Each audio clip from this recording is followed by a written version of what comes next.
was a cat in this world, and my name was Odin.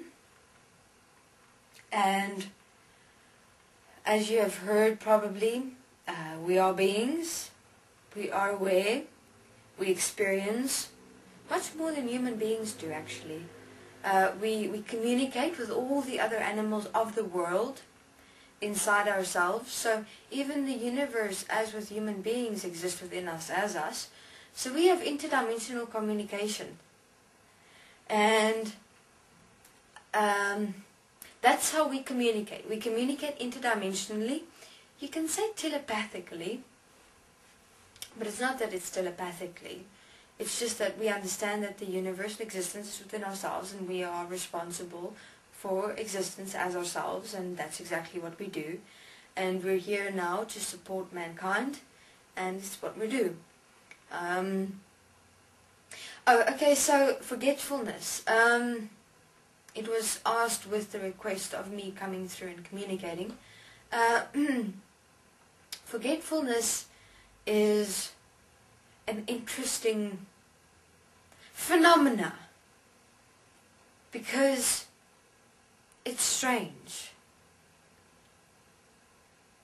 I mean, are human beings able to remember their experience when they were 3 or 4 years old? Question. Probably not. Not. Hey. Not.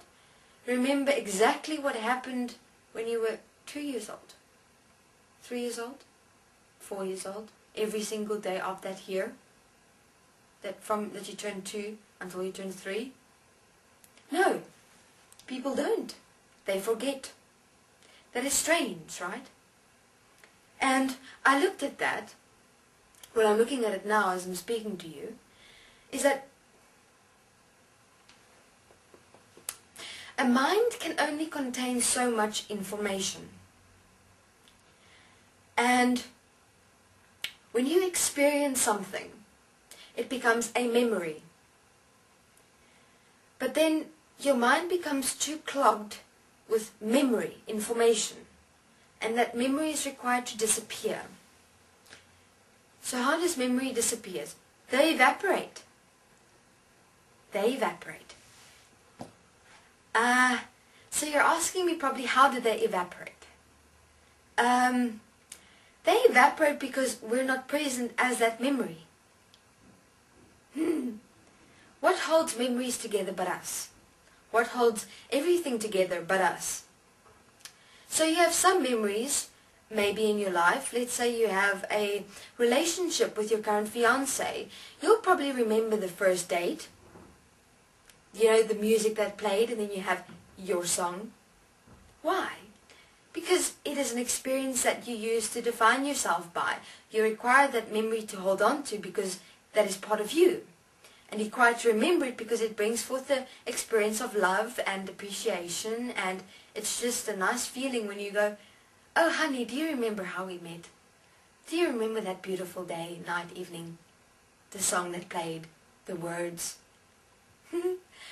But you don't remember when you're 2 or 3 years old. Why? Because you're not that anymore. You're not that experience anymore. You're not that point anymore when you were 2 or 3 years old. You're not who you were when you were 2 or 3 years old. Have a look, please. So that's why beings forget. When they die, it's the same thing. Because when you die, you're not that memory of who you were on earth. And that memory starts fading away because you're not present as that memory. You're not present as that experience. But we're working on it, to be honest. We're seeing how we're able to maybe bring all the information here, because certainly, although it might fade away, we're here and that memory is us that exists, but we're not defined by that memory. So maybe possibly we must look at whether we've defined ourselves according to memory, because if you define yourself according to memory, the best way to assist you in not defining yourself according to memory is to have it fade away. So just maybe use that in terms of the common sense in that perspective, that if you would have kept that memory of you as a baby in 2 years old with you always, would you have expanded in your self-awareness? Would you be who you are now, or would you still be that baby because you're still holding that memory of you as a baby inside your head? Simple. So that's me. That's what I would say describe forgetfulness as.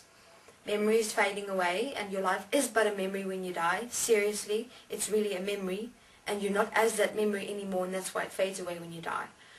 Thank you very much. We're working on it, and we'll probably give some more updates as we go along, because in terms of the process of who you are and who you become and who you are right now, that is important, and that's why I say information is important, but not memory.